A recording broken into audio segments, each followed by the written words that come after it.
rebonjour à tous et bienvenue dans Quoi d'autre. Aujourd'hui, on va parler de plusieurs choses. Déjà, on va faire la suite de ce qu'on s'est dit la semaine dernière, puisque on avait parlé des tueurs en série, etc., etc. Et du coup, il y a quelques questions qui avaient été soulevées dans le chat, etc. Et donc, j'ai quelques précisions à apporter là-dessus.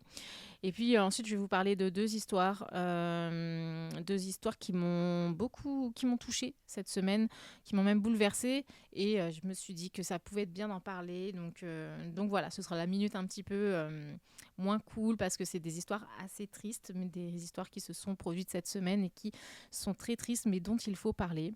Ensuite, je vais vous parler aussi de quelques spectacles que j'ai vus, comédie musicale, pièce de théâtre.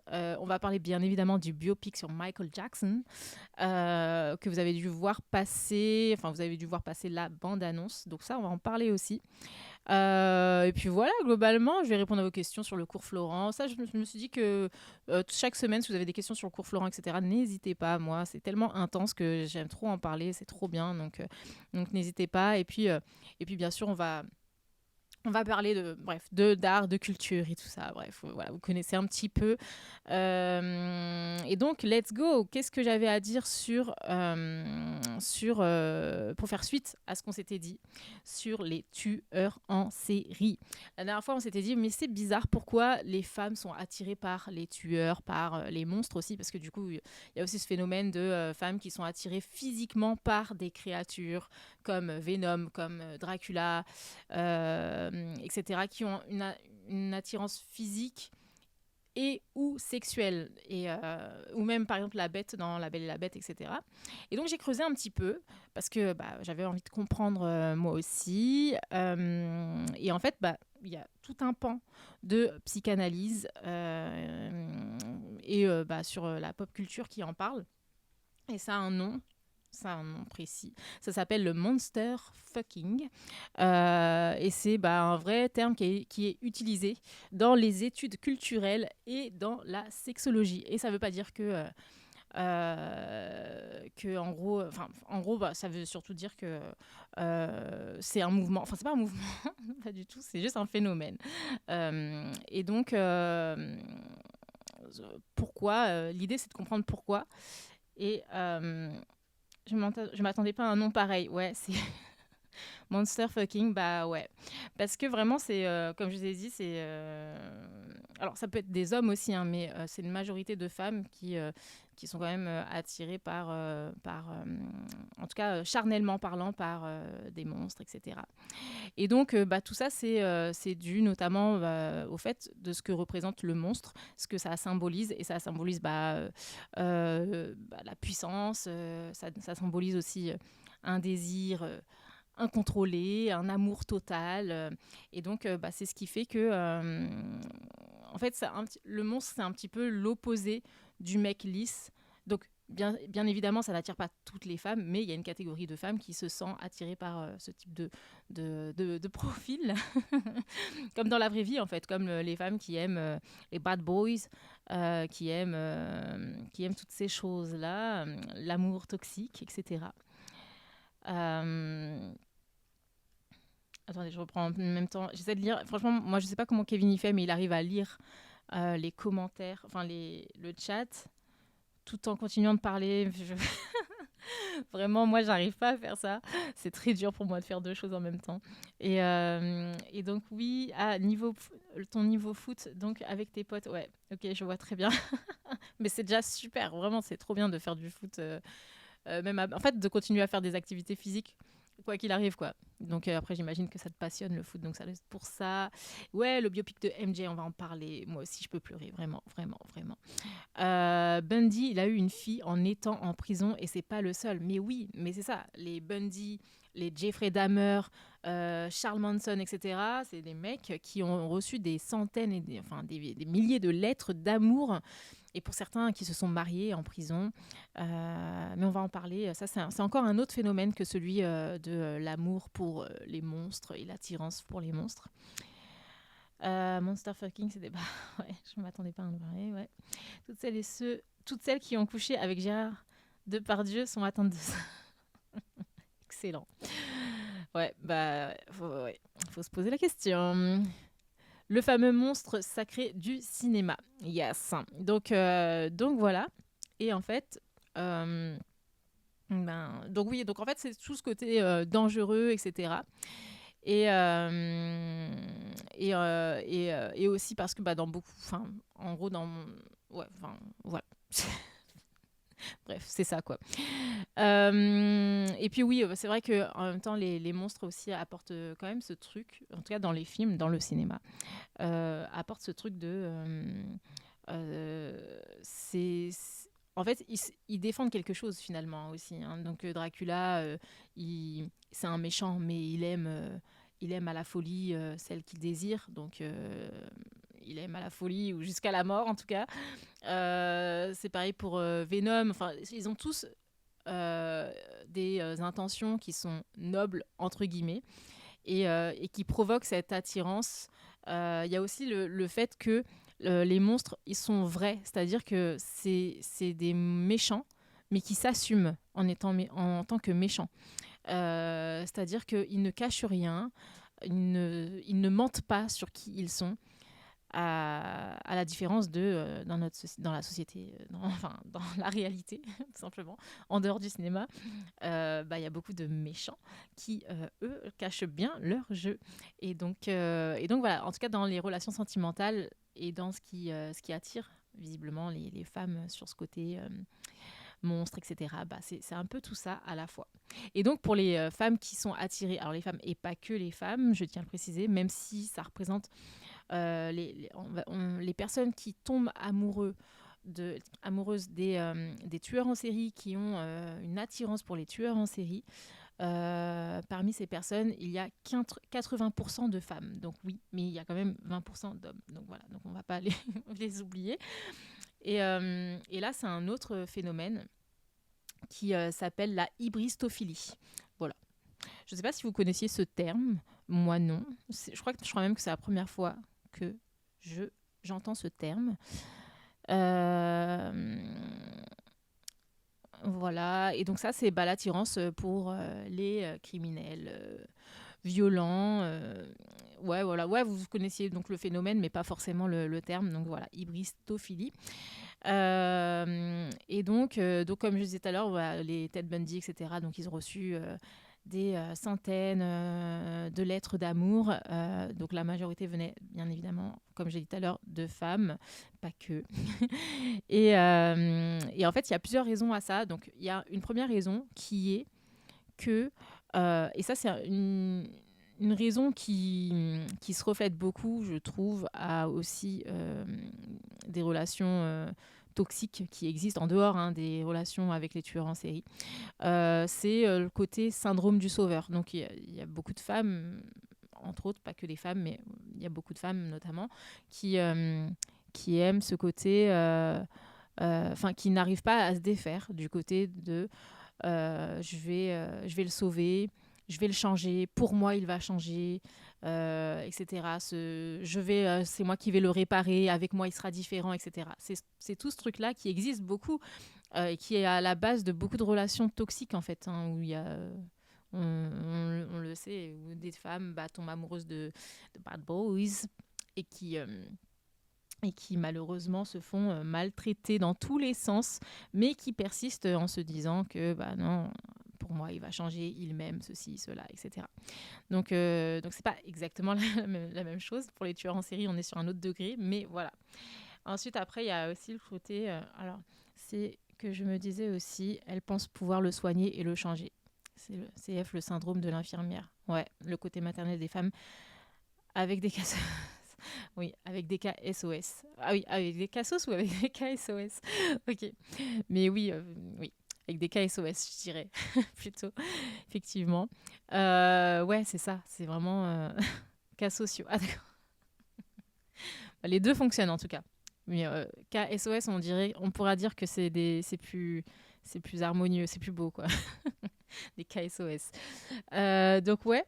Oui, exactement. C'est vraiment ce côté-là. Et après, il y a aussi l'effet, si si je suis dans une relation amoureuse avec un tueur en série, j'ai aussi un contrôle émotionnel, c'est-à-dire qu'il est derrière les barreaux. Donc, quoi qu'il arrive, il va rien m'arriver. Je peux gérer à distance la relation. Voilà, c'est une relation à distance. C'est étrange en même temps, mais c'est... Enfin, oui, peut-être, voilà, certaines femmes qui n'ont pas besoin d'une présence, mais qu'on ce truc et de syndrome du sauveur et de contrôle émotionnel parce que, entre guillemets, tu t'engages dans un amour qui n'a aucun risque, puisque bah, la personne est dangereuse, certes, mais est aussi enfermée. Donc, du coup pas de risque. Voilà, il y a ce truc-là aussi. Je sais pas si ça vous parle. Et puis après, bah, aussi, bien sûr, il y a des cas donc, qui n'ont rien à voir avec ça, mais qui sont aussi bah, tout simplement de la curiosité un peu morbide, forcément. Forcément qu'il y en a aussi. Hein. Voilà, voilà pour ça. Et puis après, euh, euh, ouais. Ouais, donc voilà. Donc, en gros, c'est ce qu'on apprend à peu près sur les femmes qui continuent, enfin qui veulent entretenir des relations avec les tueurs en série. Dites-moi ce que vous en pensez. Et ouais, il y a des tueurs en série du coup qui ont réussi à avoir, bah, qui se sont mariés, qui ont réussi à, qui ont, ouais, pu avoir des enfants derrière les barreaux. Donc ça, c'est assez fou.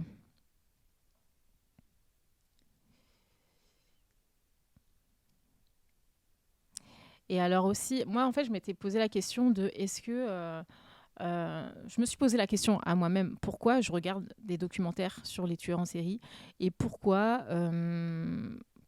j'aime bien la série Monster sur Netflix, donc comme on en parlait la dernière fois, qui raconte l'histoire des tueurs en série, où on comprend leur enfance, etc. Et je me suis demandé, est-ce que c'est pas parce que aussi quelque part, enfin en tout cas je suis arrivée à ça, c'est que aussi quelque part en tant que femme, moi, personnellement, je me sens quand même largement en insécurité dans un lieu où il n'y a que des hommes, dans un lieu où, dans la rue, si je traverse, si je suis dans la rue, que je marche et que je passe devant un groupe d'hommes, alors la nuit, j'en parle pas, je me sens énormément en insécurité selon où je suis, selon le nombre d'hommes qui sont là, selon l'heure qu'il est, etc. Hello, malsain, c'est Dylan, c'est mon cousin. Coucou, ça va? Merci d'être venu. Bienvenue dans quoi d'autre? Et donc, t'as vu comment je suis trop forte pour deviner qui se cache derrière Hello la gâche? Parce que oui, mes cousins m'appellent la gâche pour certains. Et donc, du coup, ça aurait pu être n'importe qui. Au début, j'ai pensé à Elodie, mais je me suis dit malsain, non, ça doit être Dylan. Bref. Et donc, du coup. Ah, coucou Jess! Malsain l'assassin. Coucou, Glick Woman Kiki. Ah, mais ça, c'est Kiki. Alors, Kiki, c'est la sœur de Kevin. Je sais pas si je peux. Moi, je donne toutes les infos. Dites-moi s'il faut pas tout dire.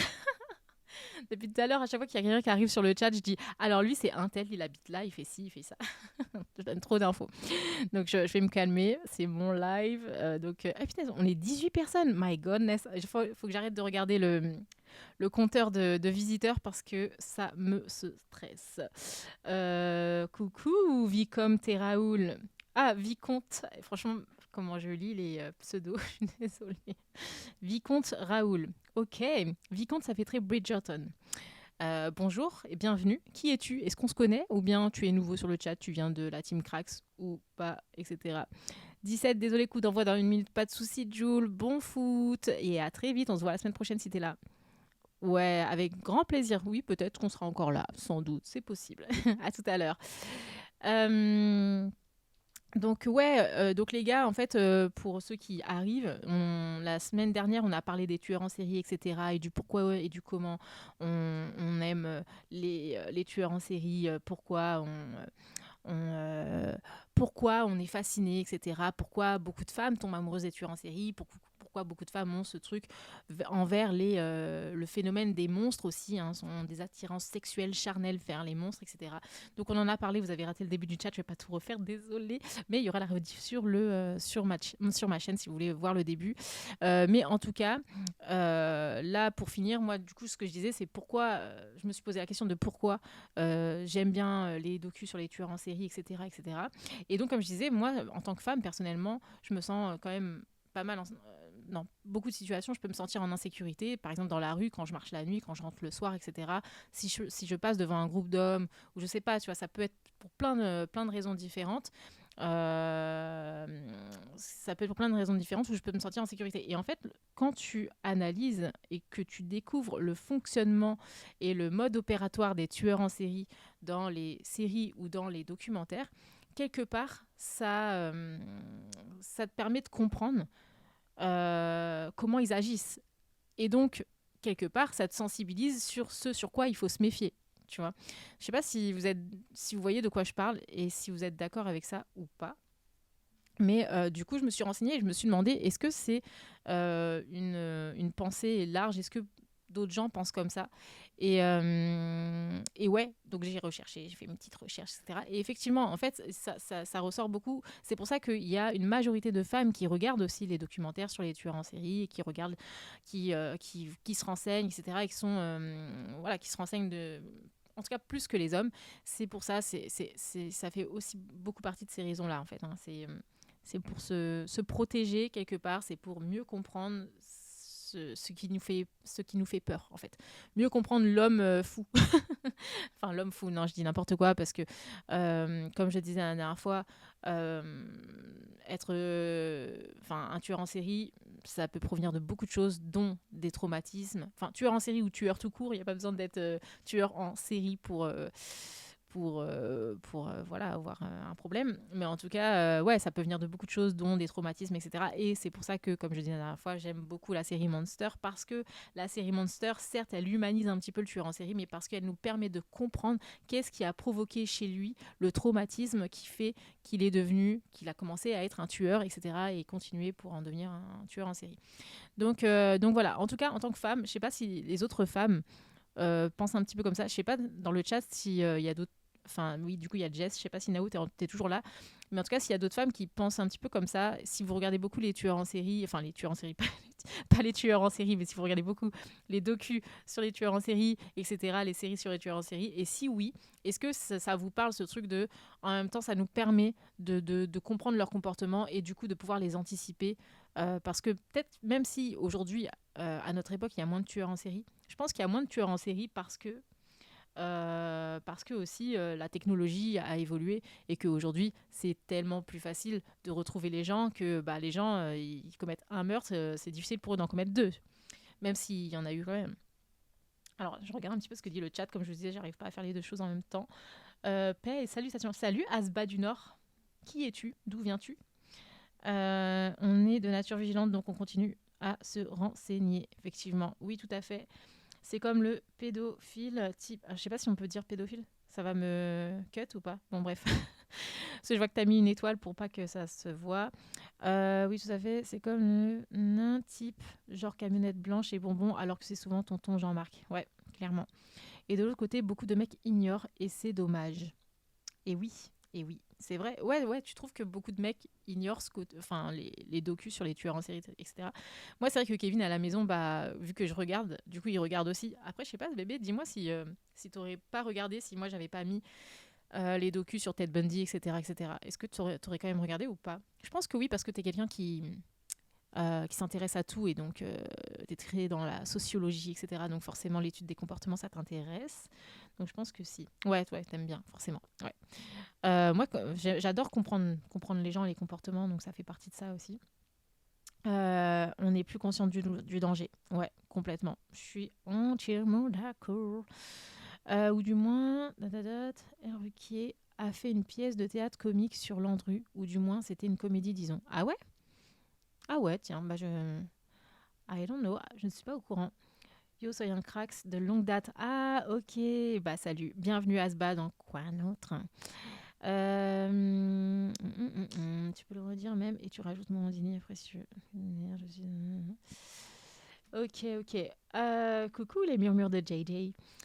Au vu du nombre de disparitions d'individus tous les ans, je ne sais pas s'il y en a moins aujourd'hui. Peut-être qu'aujourd'hui, comme on ne retrouve plus forcément de corps, les enquêtes n'arrivent à rien.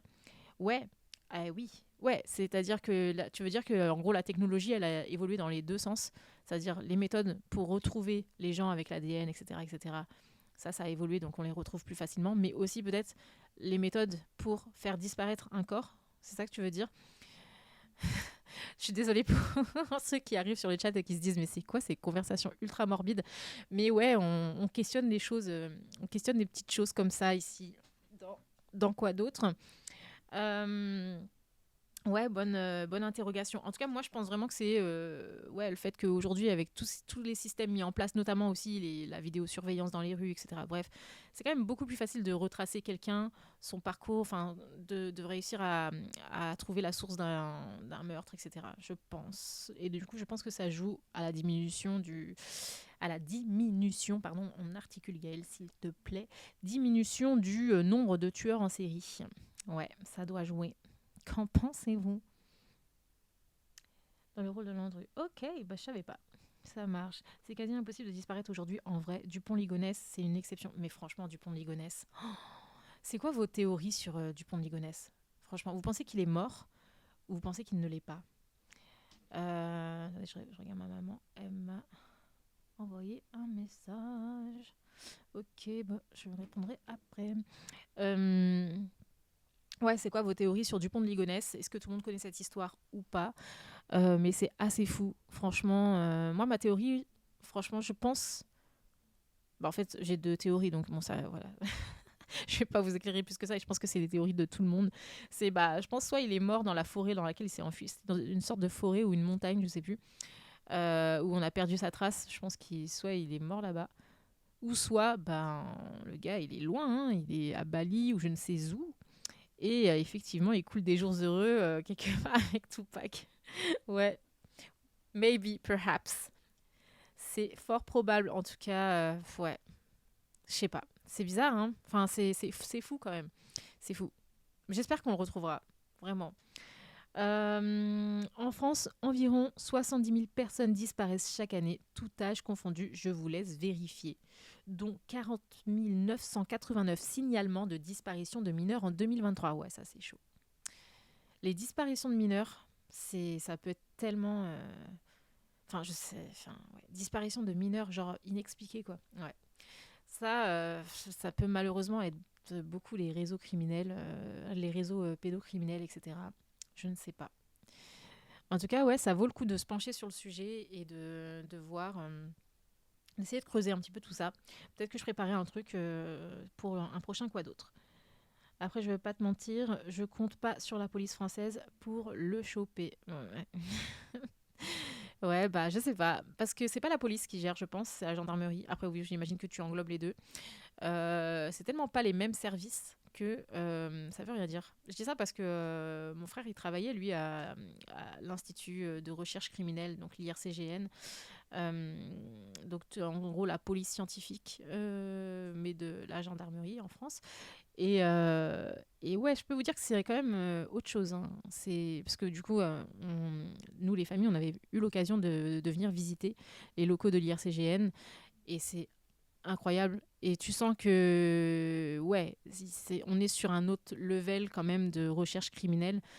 Donc, on a pu voir les laboratoires des médecins légistes, on a pu voir les laboratoires, enfin, les lieux de la balistique, de tout ce qui va être aussi traitement des micro-matériaux qui permettent de...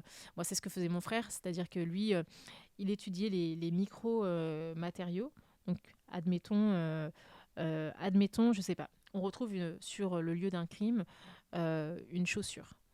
Et sur cette chaussure, il existe, donc au niveau de la semelle, des fragments de terre, puisque bah, la chaussure a voyagé, était sur un pied qui a marché sur de la terre quelque part à plusieurs endroits. Lui, ce qu'il faisait, c'était de prélever la terre sur ses chaussures, et il était capable, avec tout son travail et ses analyses, etc., de retrouver d'où provenait cette terre. C'est-à-dire, est-ce qu'elle provenait de Guadeloupe, est-ce qu'elle provenait de Franche-Comté, etc. Et de pouvoir, du coup, resituer le trajet du criminel, ou en tout cas, par où il était passé juste avant le crime, quoi. Donc vraiment, c'est super intéressant. Et quand on a visité donc tous les départements de l'Institut de recherche criminelle, c'était mais tellement incroyable. Donc je me suis dit oui, je pense qu'on est quand même on est doté quand même de belles compétences en recherche criminelle. Après, sur d'autres aspects de la sécurité en France, je ne sais pas. Effectivement, on peut largement se poser la question. Mais il ne faut pas confondre police, gendarmerie, militaire, etc., etc. Enfin bref. Mais ouais. Et qu'est-ce que vous dites? Effectivement, c'est essentiel aux États-Unis, selon plusieurs études, mais on en a eu en France. De quoi donc? Le frère de Gaël, il a même montré ça dans une vidéo. Oui, ouais, il y a une vidéo de Thibaut InShape où il explique. Thibaut InShape est parti justement à l'Institut de recherche criminelle, faire des petites interviews, un petit vie ma vie avec chaque département. Et donc il y a une vidéo qui explique ça très bien. Je sais pas si bébé tu la retrouves et que tu as le temps entre deux coups de manette de PlayStation de mettre le lien de la vidéo. Et donc il explique comment ça fonctionne en fait, cette recherche de criminels. Voilà. C'est en tout cas super intéressant. Et c'est trop cool de pouvoir en parler avec vous ce soir. Comment allez-vous? Tout le monde va bien? Toujours? Ok, super. Let's go, on va poursuivre pour la suite du chat. Alors attendez, je regarde si j'ai fini ce que j'avais à dire là-dessus. Oui, un chiffre. Donc 65% du public des documentaires de tueurs en série est un public féminin. Voilà. Bon, ça on l'avait dit en majorité. Tac. Voilà. Je ne sais pas si vous avez des questions là-dessus. Questions, des réponses? Ouais, vous me dites. Tiens, d'ailleurs, j'aurais dû vous montrer. J'ai des livres sur les tueurs en série et tout. J'aurais pu vous les conseiller, mais c'est pas grave. De toute façon, aujourd'hui, il existe tellement d'accès à l'information sur les tueurs en série que c'est parti. Ah, peut-être, je sais pas. Bébé, tu peux vérifier, s'il te plaît? Parce que moi, si je clique sur le lien, j'ai peur que ça fasse... Bon, bref. Alors, du coup, on va passer au sujet suivant. Et le sujet suivant, il est un peu triste parce que moi, c'est deux histoires qui se sont produites cette semaine qui m'ont bouleversée. Ça m'a vraiment beaucoup touchée. Et ce type d'histoire, généralement, quand c'est un peu comme...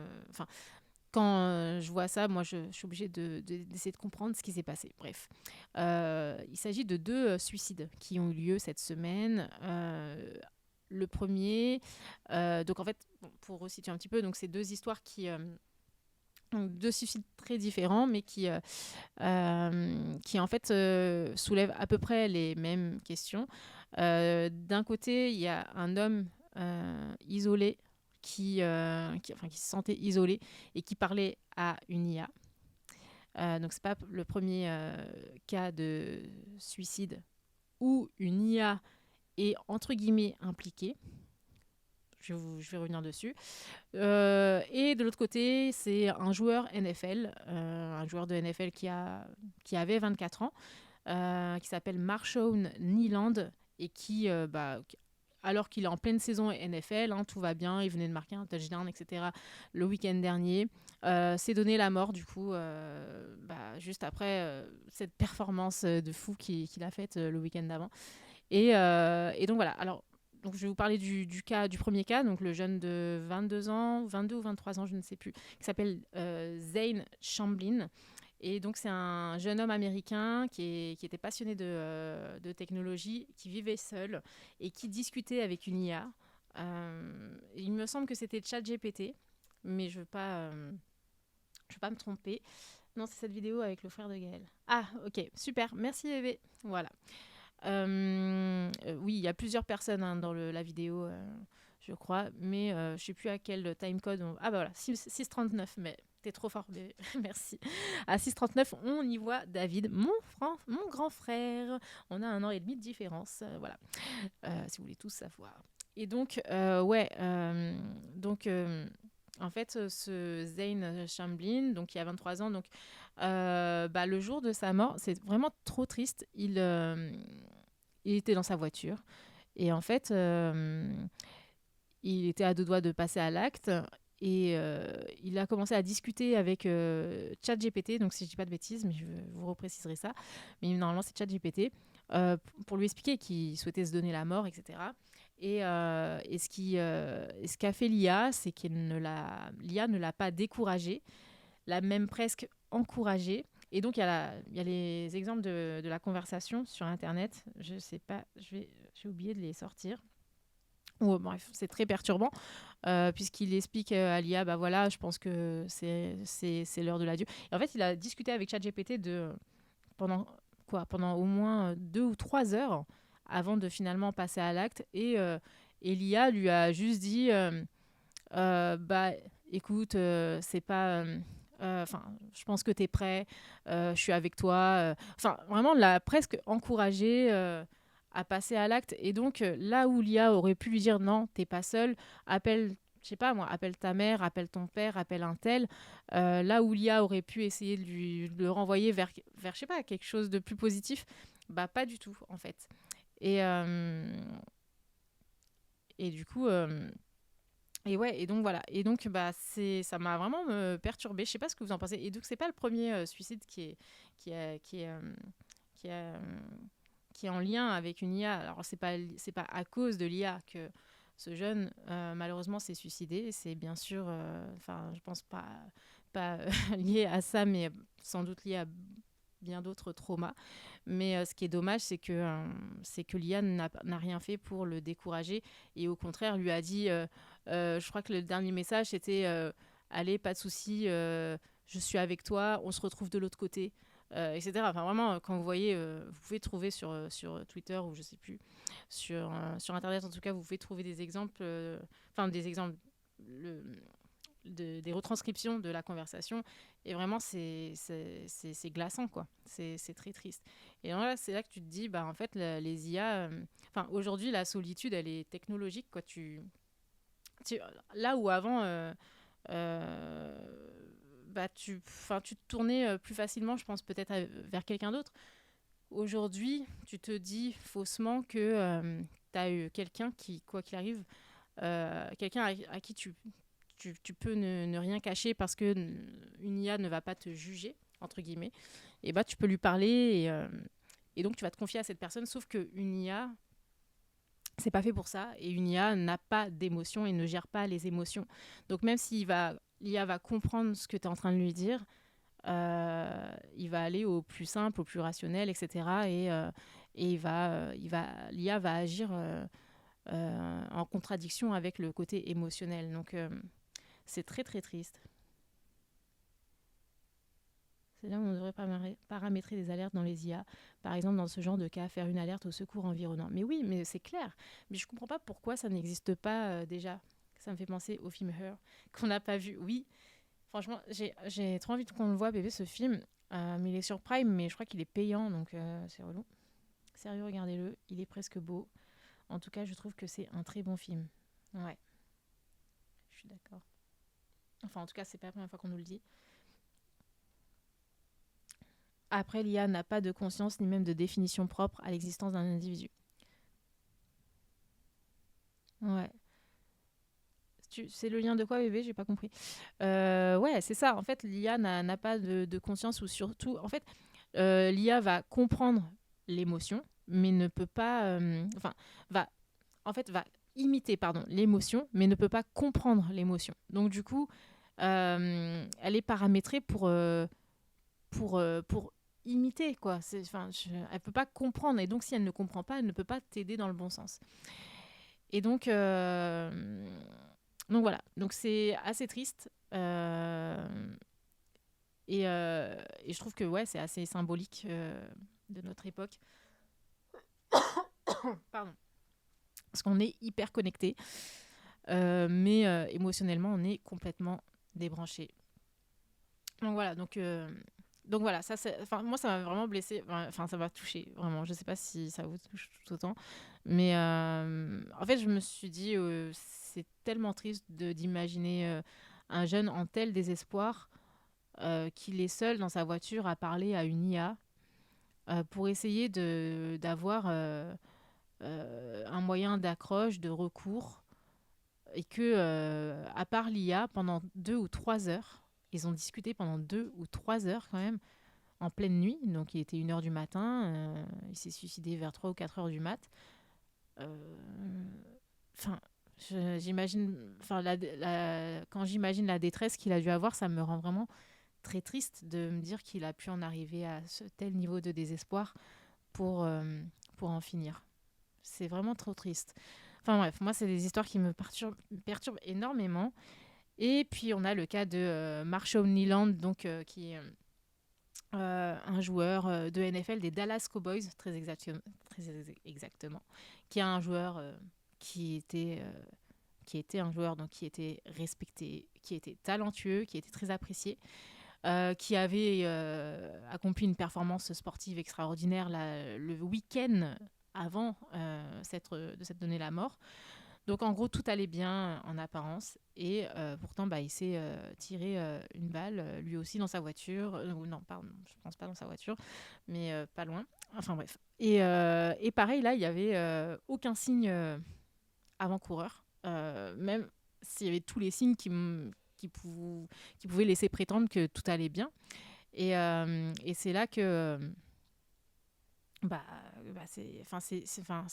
c'est fou parce que en fait, il était limite à l'apogée de sa carrière, sous les feux des projecteurs, à célébrer. Donc on le voit, hein, célébrer son touchdown, etc. Et au final, il avait une détresse tellement profonde que il s'est donné la mort. Donc en fait, voilà, on peut être acclamé dans la vie, on peut être acclamé sur les terrains. En tout cas, dans le milieu du sport, il y a beaucoup ce truc-là de santé mentale. C'est d'ailleurs pour ça aussi que j'ai lancé le podcast Mask Off, hein, qui était principalement pour interviewer les athlètes, donc dans le milieu sportif, les athlètes de haut niveau, sur leur parcours, mais pas que sur leur parcours de carrière sportive, pas que sur leur performance sportive, mais bien d'aller chercher tout ce qu'ils vivent à côté, tout ce qu'ils traversent à côté, qui certes peut leur servir de moteur pour leur performance sportive, parce que quand tu vis des traumas, etc., et que tu te mets dans un mindset qu'il faut être un combattant, etc., oui, ça te démultiplie tes forces pour accomplir les meilleures performances sportives. Mais à côté de ça, le traumatisme et le poids que tous ces traumas, etc., peuvent t'amener, ça peut t'amener à une issue très tragique, ou en tout cas... tu peux être dans un profond mal-être. Et donc, c'est pour ça que Mask Off existe et qu'on aborde ces problèmes-là, ces problèmes de santé mentale, de dépression, etc. Et d'ailleurs, ça me fait penser notamment à une interview que j'avais faite d'un athlète français qui a joué notamment aux États-Unis et qui parlait justement pour la première fois dans mon podcast de la dépression qu'il a subie pendant sa carrière et dont personne n'était au courant. Donc il se cachait complètement, il n'en parlait jamais. Il n'en a pas parlé à ses amis ou à très peu. Si vous voulez, je vais vous mettre l'extrait de cette vidéo pour que vous puissiez voir de quoi on parle, enfin de quoi je parle. Mais pour que vous puissiez voir combien, effectivement, on peut être athlète, etc., être très entouré, parce que quand tu es un athlète, tu es très entouré, notamment dans une équipe NFL où tu as des équipes de 60 athlètes avec le staff, etc. Enfin bref, tu es très entouré, tu es une star, etc. Tu es starifié, machin et tout, mais pour autant, tu peux vivre de tels gros mal-être. Donc je vais vous montrer. Tac, tac, tac. C'est ici. J'espère que ça va fonctionner. Alors, attendez. Tac, c'est la première fois que je fais ça. Voilà, donc je vous mets la vidéo, c'est celle-ci. Donc sur ma page Mask Off le show, si vous n'êtes pas abonné, je vous invite à vous abonner. Et surtout, ça se passe sur YouTube où vous avez les interviews longues. Et donc, je vous mets l'extrait en question. Je rentre en dépression, tu vois. Quand j'étais plus jeune, je pensais que Attendez, je la remets parce qu'il n'y avait pas le son, désolé. Et à ce moment-là, je rentre en dépression, tu vois. Quand j'étais plus jeune, je pensais que la dépression, c'était une blague, genre, vas-y, C'est pour les gens faibles, tu vois. Dans ma tête, c'était ça, tu vois. C'était juste jusqu'à ce que ça attrape ma veste. C'était vraiment pas facile. J'ai été suivi. C'était à base de antidépresseurs, somnifères pour dormir. J'étais à un stade où c'était genre vraiment pas bien, genre. Comment tu t'en rends compte? Est-ce que toi, tu t'en rends compte tout de suite que tu es en dépression? Non, je m'en suis pas rendu compte. Et qu'est-ce qui te fait tenir au final? La religion. La religion, c'est tout. Et à ce moment, Voilà. Je reviens sur l'écran principal. Me voici, me voilà. Ouais, donc oula, je suis un peu décoiffée. Donc voilà, je sais pas si vous aviez vu cet épisode, si ça vous parle ou pas. Donc il s'agit de l'athlète Ryan Kefif qui joue au football américain, qui jouait, qui ne joue plus pour le moment. Football américain, niveau professionnel en France, notamment au Paris Musketeers, mais pas que, en Europe aussi. Et il a joué aussi en université aux États-Unis. Et donc voilà, qui explique un petit peu le schéma de sa dépression, comment il l'a vécu, malgré le fait qu'il était très entouré. Et donc, en fait, voilà, c'est ça, c'est beaucoup... c'est très triste de voir... En tout cas, moi, c'est pour ça que j'ai voulu mettre en avant les athlètes, parce que je trouve qu'on utilise beaucoup les athlètes d'un point de vue business, et qu'on oublie que derrière ces athlètes, il existe des humains qui ont des parcours de vie, qui ont vécu des traumatismes, qui certes, peut-être pour certains, ces traumatismes leur servent aussi de moteur dans leur performance sportive, etc. Mais on ne prend pas suffisamment en considération qu'ils ont une santé mentale qui demande à être entretenue, et que il y a même un chiffre qui le dit très bien, c'est que 35% des athlètes professionnels ont déjà eu des pensées suicidaires, ou ont déjà potentiellement tenté de se suicider. Donc en fait, il faut qu'on arrête, après je dis ça, je parle pour tout ce qui est institution sportive, de trop penser l'athlète comme un produit, et de se dire tant qu'on a besoin de lui et qu'il fait des performances et donc qu'il fait vendre des billets, et c'est cool. Et sa santé mentale, on s'en fout tant qu'il tient, voilà. Et à côté de ça, s'il est blessé, si ceci, si cela, c'est fin de carrière, ces trucs et tout. Enfin, vraiment, pour être dans ce milieu-là, je vois comment sont traités les athlètes. Et bref, donc c'est pour ça que je fais Mask Off. C'est pour ça, et pas que ça, mais en tout cas, c'est notamment pour ça. Donc allez voir, n'hésitez pas. Mais c'est pour eux, ouais, c'est pour eux. Maintenant, bien sûr, dans Mask Off, on va pas que parler des athlètes. Je vais aussi interviewer d'autres personnes, parce qu'il existe le même schéma qui se répète dans le milieu artistique, notamment, dans beaucoup de métiers de l'ombre, enfin bref, dans plein de métiers en réalité, dans plein de domaines. Donc ouais, il y a le film Goat, pas Goat, Goat, effectivement, ouais, qui en parle indirectement. Ouais, c'est vrai, je suis d'accord. Alors, être entouré ne veut pas dire être bien entouré déjà, et en plus, quand tu es en dépression, et même d'ailleurs dans la vie, tu peux être entouré et te sentir le plus seul au monde. Et c'est exactement ça. Là, quand je reprends du coup le cas de Ryan Kefif, effectivement, c'est ça. C'est quelqu'un de très entouré. Parmi cet entourage, bien sûr, qu'il a des amis et de la famille. Mais ça ne t'empêche pas de te sentir seul au monde, en fait. Alors, comment on fait pour identifier le problème, pour essayer d'aider les personnes? C'est essayer déjà d'être vigilant, nous, autour de nous, auprès de nos proches, d'être vigilant sur les comportements, etc. Une personne qui... tiens, d'ailleurs, quelqu'un d'autre avec qui on en a parlé dans Mask Off, c'est Manuquet, donc le fondateur de la mafia Quinfri, qui disait que lui aussi, il avait vécu ce truc-là. Et en fait, il a commencé tout simplement à s'isoler et à arrêter de sortir, etc. Et en fait, il était en train de tomber, quoi, vraiment au fond du trou. Et il a un ami qui ne l'a pas lâché, et qui a tout fait pour le sortir de chez lui, quitte à être chiant, en fait. Et il lui a dit, bon, là, c'est bon, ce matin, tu viens au sport avec moi, etc. Et bref, ils ont commencé à faire du sport ensemble, etc. Et ça l'a requinqué. Et là, il est reparti. En fait, ça a pris son temps, mais ça lui a permis de repartir. Et donc, c'est un peu l'ami qui lui a sauvé la vie, quoi. Donc ouais, faut être vigilant. C'est pas forcément évident avec les quotidiens qu'on a aujourd'hui. de pouvoir se soucier de tout le monde, de pouvoir être vigilant, de voir ce type de comportement, etc. Surtout que quand on est en dépression ou quand on est dans un mal-être, bah, on fait tout pour le cacher. Donc, quand on nous dit ça va, on va dire que. Quand on nous demande si ça va, on va dire que oui, alors que c'est pas forcément le cas. Donc, ouais, c'est sûr que c'est pas évident.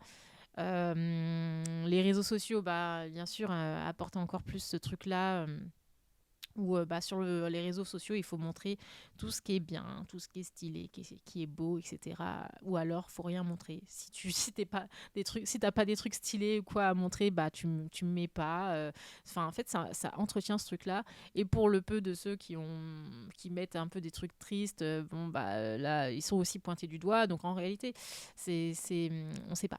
Voilà, c'est pas facile d'en parler, mais comment faire évoluer les choses, je ne sais pas. Il faut aussi que la personne le veuille, mais quand tu es au fond du trou, parfois il est difficile de monter à l'échelle qu'on te tend. Et c'est normal que peu de gens aient envie de descendre à mi-parcours pour te tirer vers le haut. Oui, c'est vrai. Ouais, complètement. Je suis d'accord. Avec une bonne couche de corde horreur. Ouais, pour Goat, c'est vrai. Oui, ouais, Goat, on l'a vu là cette semaine avec Kevin. Enfin, cette semaine. Oui, c'était cette semaine, je crois. Je sais plus. Bref, pas mal, pas mal. C'est un film d'horreur. Il y en a qui aiment pas parce que c'est un peu space. C'est un film, je crois, si je dis pas de bêtises, qui a été produit par Jordan Peele, donc le fameux Jordan Peele de Key and Peele, et qui a réalisé Jordan Peele qui a réalisé notamment le nom m'échappe, oh là là, je l'avais juste il y a 2 secondes, qui a réalisé Get Out. Voilà, qui a réalisé toute la série des Get Out, etc. Et donc on retrouve cette atmosphère dans Goat, même si c'est pas Jordan Peele qui réalise, je crois qu'il produit. Mais pour autant, on sent que le réalisateur s'est quand même pas mal inspiré de la patte de Jordan Peele. Et donc, on retrouve quand même cette atmosphère. Donc, moi, j'ai bien aimé, franchement. Je sais pas ce que t'en as pensé, toi, Dylan. T'as bien aimé ou pas? Non, pas Her. Non, Us, oui. Nope. Franchement, je te jure, Her, Us, Them. Ouais, Nope aussi. Il y avait Nope, je me rappelle pas. Mais ouais, en tout cas, oui, la patte créative de Jordan Peele est incroyable. Mais pas que. Je sais pas si vous l'avez connu, Jordan Peele, dans Key and Peele. Moi, j'ai découvert Key and Peele avec Kevin. Mais si vous ne connaissez pas, allez voir. Mais c'est à mourir de rire. Oh là là, j'ai envie de vous mettre ma vidéo préférée. Non, je sais pas, on n'a pas le temps. Si on a le temps, je sais pas. Dites-moi si vous voulez voir ma vidéo préférée. C'est une vidéo tellement drôle. Bref, c'est un duo comique à l'image des Trois Frères à l'époque, mais version Quinry, quoi, parce que voilà. Et tellement drôle. Dites-moi si vous voulez voir la vidéo. En tout cas, voilà. Le truc avec la soucoupe volante, Nope, c'était claqué un peu. Nope, je crois pas. Ah oui, je vois. Ouais. Ouais, c'était pas ouf. Enfin, en tout cas, c'est pas l'épisode que j'ai préféré. Ouais, clairement. Oui, c'est sûr, des aliens. Il est top. Nope comme film, très perché, mais les acteurs jouent tellement bien. Oui. Key and Peele ont tellement de classiques. Ils me font trop rire. Ouais, non, Key and Peele, c'est incroyable. C'était un nuage, non. Mais justement, je crois qu'on ne sait pas si c'était un nuage. Bah, en termes de cinéma pur, les prises, les décors et le fait de ne pas voir les choses, c'est assez sympa. Après, il faut aimer le côté SF. Ouais. Ouais, moi j'aime bien. C'est l'atmosphère, moi, que j'aime bien. Et puis aussi, c'est les messages subliminaux qu'il essaie de passer à chaque fois. Donc c'est vraiment génial. Mais évidemment, le best of the best, c'est Get Out. Incroyable. Ça me donne envie de le revoir. Faut qu'on le revoie, bébé. C'est toi, JJ, sur le télégramme de ces gars. C'est une espèce de méduse volante, là. Ok. Ouais, bon. Très bien. Ouais, bah vas-y, on va se refaire Get Out très prochainement. Donc voilà, en tout cas, je tenais à vous parler de ces 2 histoires qui sont touchantes. Et voilà, ouais, et à faire le lien sur ce qui se vit dans l'ombre, sur ce qu'on ne dit pas, sur les non-dits, etc. Et d'ailleurs, alors, bon, il y a pour faire la passerelle sur ce dont je vais vous parler après, je vais vous parler d'un spectacle, d'une comédie musicale qu'on est allé voir avec Kevin, euh, qui traite notamment du sujet du mal-être, de l'isolement et du suicide. Donc une comédie musicale qui joue actuellement à Paris au Théâtre de la Madeleine, qui s'appelle Cher Evanescence, donc qui vient de la comédie musicale Dear Evanescence, donc la comédie musicale de Broadway, qui a gagné 6 Tony Awards. Donc les Tony Awards, c'est l'équivalent des Oscars, c'est l'équivalent des Molières, bref, tous les grands prix, mais de la comédie musicale aux États-Unis. Donc c'est une pièce, c'est une comédie musicale en France qui est mise en scène par Olivier Soliveres. Olivier Soliveres qui fait énormément de pièces, c'est un peu un GOAT de la scène en termes de pièces de théâtre et en termes de comédie musicale à Paris. C'est lui qui met en scène aussi le spectacle musical Ado, et aussi, je pense, la meilleure pièce que j'ai vue cette année, c'est-à-dire Le Cercle des Poètes Disparus, qui est incroyable. Je crois vraiment que c'est la meilleure découverte pour moi cette année. Si vous n'avez pas vu Le Cercle des Poètes Disparus sur scène, allez, s'il vous plaît, pour votre plus grand bien-être, pour votre santé mentale, allez voir cette pièce de théâtre. Je vous jure que vous allez passer un moment incroyable, qui va vous toucher, qui va vous faire du bien. Allez-y, vraiment, allez-y. Bref, moi en tout cas, c'est la pièce, je crois, oui, qui m'a le plus impacté cette année. Et donc Olivier Soliveres, donc ouais, c'est un GOAT de la mise en scène en France. Donc il met en scène Dear Evanescence, enfin Cher Evanescence en français. Et donc de quoi parle Cher Evanescence? En fait, c'est l'histoire de Evanescence, qui est un adolescent solitaire, qui est anxieux, complètement invisible pour les autres. Et il n'a pas d'amis, il a même du mal à s'exprimer, il a du mal à parler. Et en fait, il s'écrit des lettres à lui-même parce que son thérapeute lui a conseillé de le faire, tout simplement. Donc, de s'écrire tous les jours Cher Evanescence, c'est pour ça que ça s'appelle comme ça, Cher Evanescence. Il s'écrit tous les jours une lettre, Cher Evanescence, aujourd'hui ça va être une bonne journée, etc. Nanana, et voici pourquoi ça va être une bonne journée, en gros. Et donc après, il explique. Et donc un jour, il y a un de ses camarades de lycée qui s'appelle Connor et qui va se suicider. Et par un malheureux malentendu, la famille du fameux Connor qui s'est suicidé va penser que Evan, le fameux jeune isolé, etc., va penser que Evan était son meilleur ami à Connor. Et donc, Evan sent que ça fait du bien à la famille de savoir ça, et en même temps, ça lui amène de l'attention qu'il n'avait pas, puisqu'il était complètement isolé et personne ne le calculait. Donc, du coup, il va pas dire la vérité, il va pas dire que c'est faux, il va pas corriger ce mensonge-là. Et donc, il va laisser le mensonge planer qu'il était le meilleur ami de ce jeune qui s'est suicidé. Et à travers ce mensonge, il va enfin retrouver des choses qu'il n'avait pas, c'est-à-dire de la reconnaissance, de l'amour, de l'attention, de ses amis du lycée, c'est-à-dire qu'ils vont lui dire ah mais oh et tout, qui vont être avec lui quoi, pour le soutenir, machin, enfin voilà. Et donc c'est tout ce qu'il voulait. Et donc le thème principal de cette comédie musicale, c'est ça, c'est l'isolement et le besoin d'exister. Et du coup, déjà, voilà, ça traite effectivement du suicide. Hein, donc, et surtout aussi de comment tout ça s'est vécu à l'ère des réseaux sociaux. Donc, je trouve que le parallèle est vraiment pas mal. Et du coup, ouais, c'est ce que je trouve intéressant ou triste à la fois, c'est que cette histoire, elle parle beaucoup de ce besoin d'être vu. C'est-à-dire que tu as tellement besoin qu'on te voit, tu as tellement besoin qu'on ne t'ignore pas, tu as tellement besoin d'attention que tu peux être capable de mentir et de te raconter une histoire et de raconter une fausse histoire. Ça me rappelle d'ailleurs même un exercice de théâtre qu'on fait en échauffement de théâtre. Enfin, ça n'a pas vraiment à voir, mais en théâtre, en échauffement, des fois, on fait un exercice qui est on doit tous marcher dans la salle. Voilà, on déambule, on marche. on marche, le regard fixe, etc. Et puis on a des options, on a le droit de, soit quand la prof le dit, voilà, vous pouvez choisir à un moment donné de sauter, ou bien de courir, ou bien de vous arrêter face publique, comme ça, vous arrêtez face publique, ou bien ceci, cela. Bref, vous faites ce que vous voulez.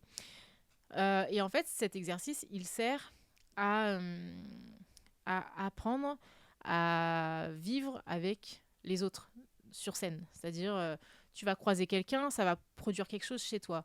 Tu vas sauter à côté de quelqu'un ou pas. Bref, ça va produire quelque chose pour les autres.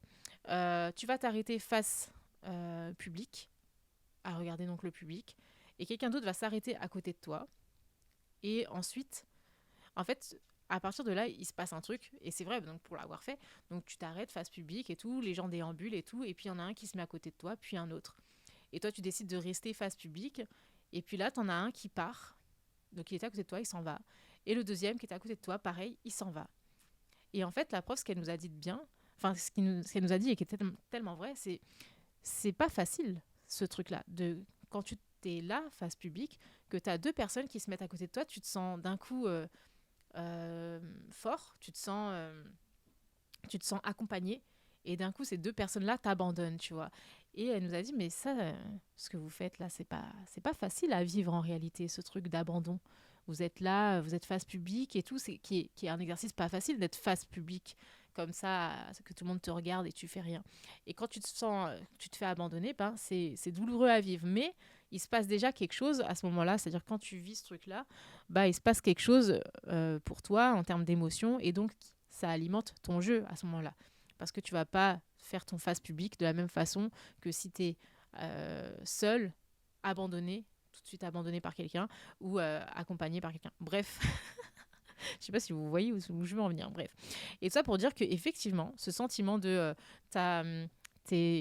d'abandon, de ne pas être considéré, etc., et ouais, franchement, c'est réel, tu vois. Je pense que c'est comme quand t'es quand t'es entre amis ou je sais pas, et que tout le monde parle, et d'un coup tu vois, t'as l'impression que tu parles, que les personnes te calculent, ou je sais pas, ça fait mal. C'est trop dur, ou je sais pas, tu vois, mais ça peut être plein de situations différentes, et autant genre la veille tout va bien, et autant ce jour-là je sais pas, t'es avec le même groupe d'amis, et cette fois t'as une énergie, enfin l'énergie que tu ressens ou que tu reçois, c'est pas la même et tout, donc ouais, donc bref, je sais pas ce que vous en pensez, etc.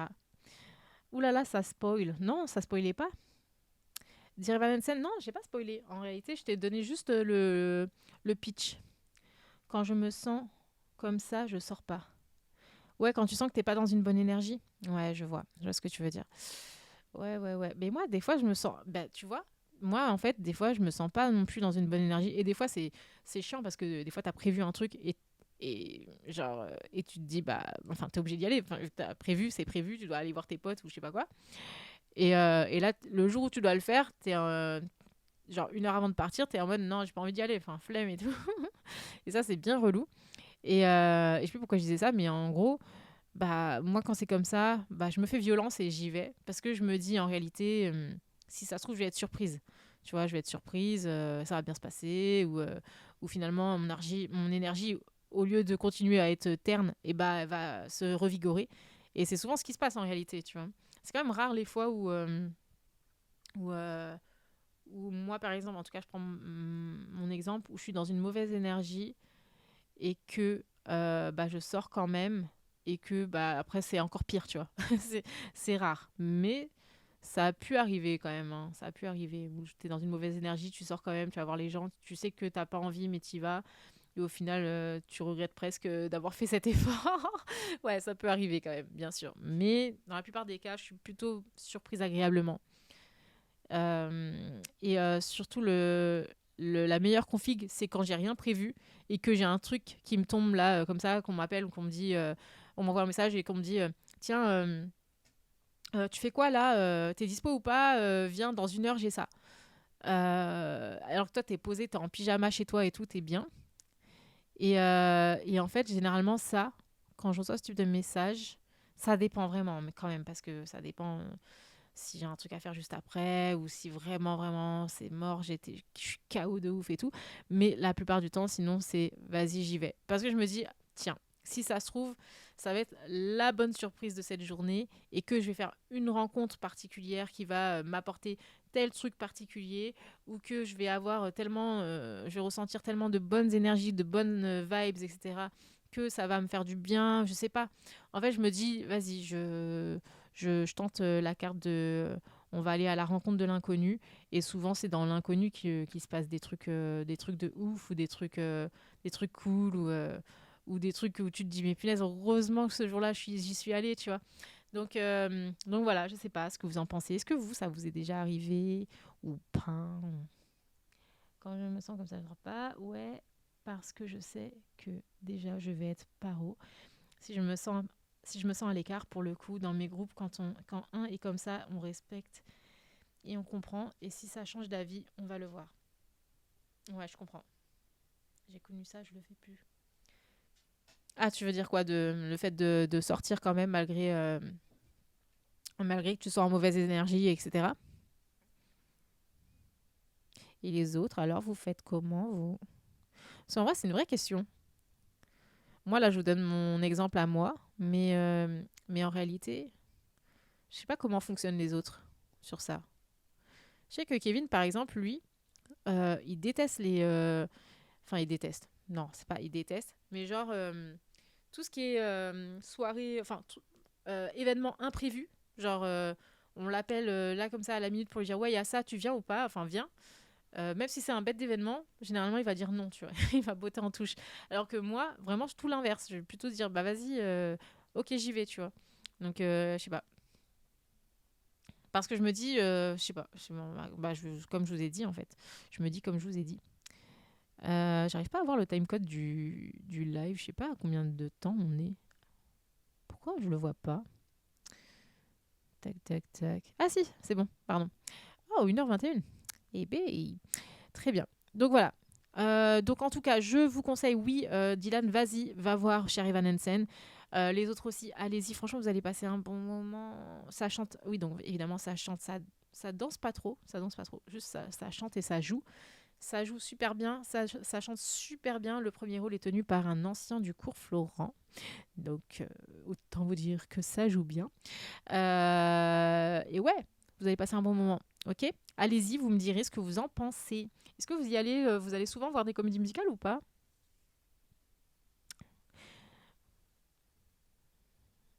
Voilà, dites-moi tout, dites-moi tout.